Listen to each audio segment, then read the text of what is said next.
Hello friends, இன்றைக்கி வந்து donut recipe எப்படி செய்கிறது பார்க்கலாம் வாங்க. ஒரு 1/4 கிலோ அளவில் தான் டோனட் பண்ண போகிறேன். அதனால் 120 ml warm water, 35 gram powder sugar, ஒரு 5 கிராம் ஈஸ்ட் ஆட் பண்ணிவிட்டு ஒரு 15 மினிட்ஸ் அது ஆக்டிவேட் ஆகிறதுக்காக ரெஸ்ட் விட்டுருங்க. 250 கிராம் வந்து மைதா ஆட் பண்ணிவிட்டு 1 பிஞ்ச் சால்ட் ஆட் பண்ணிவிட்டு அந்த மாவை வந்து நல்லா பிசைஞ்சிக்கோங்க. அதுக்கப்புறமா ஆக்டிவேட் ஆன ஈஸ்ட்டை வந்து கொஞ்சம் கொஞ்சமாக விட்டு மாவை வந்து நல்லா பிசைஞ்சிட்டு ஃபைனலாக வந்து ஒரு 35 கிராம் பட்டர் வந்து ரூம் டெம்பரேச்சரில் இருக்கணும். அந்த பட்டரையும் நல்லா ஆட் பண்ணி 15 மினிட்ஸ் கைவிடாமல் நல்லா அழுத்தம் கொடுத்து பிசைஞ்சிக்கோங்க. பிசைஞ்ச மாவை வந்து 1 hour to 1.5 hours வந்து ப்ரூஃபிங் விட்டுருங்க. இப்படி ப்ரூஃப் ஆகியிருக்க மாவை வந்து கொஞ்சம் அழுத்தம் கொடுத்து நல்லா பிசைஞ்சிட்டு டோனட் ஷேப்பர் வச்சு இந்த மாதிரி ஷேப் கொடுத்து ஒரு 30 to 40 மினிட்ஸ் அகெயின் வந்து இந்த மாவை வந்து ரெஸ்ட் கொடுத்துருங்க.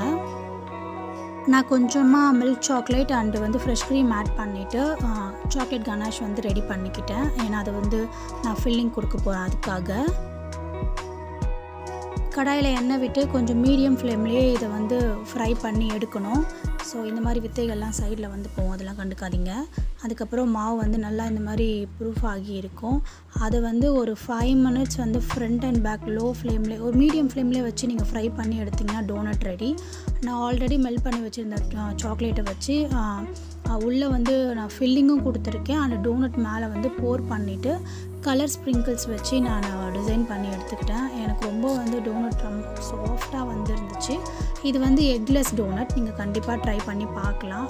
டேஸ்ட் வந்து ரொம்ப நல்லா இருந்துச்சு. உங்களுக்கு தேவைப்பட்டால் ஃப்ரை பண்ண உடனே ஒயிட் சுகர் வந்து நல்லா பவுட்ரு பண்ணிவிட்டு அதில் கொஞ்சமாக அப்படியே சும்மா பரட்டி அதை எடுத்து வச்சுட்டு அதுக்கப்புறமா நீங்கள் சாக்லேட் டிப் கொடுத்தீங்கன்னா நல்லாயிருக்கும். கண்டிப்பாக ட்ரை பண்ணி பாருங்கள் இந்த ரெசிபியை. உங்களை நெக்ஸ்ட் வீடியோவில் பார்க்குறேன். உங்களிடமிருந்து விடைபெறுவது உங்களது முன்னா. பாய் பாய்.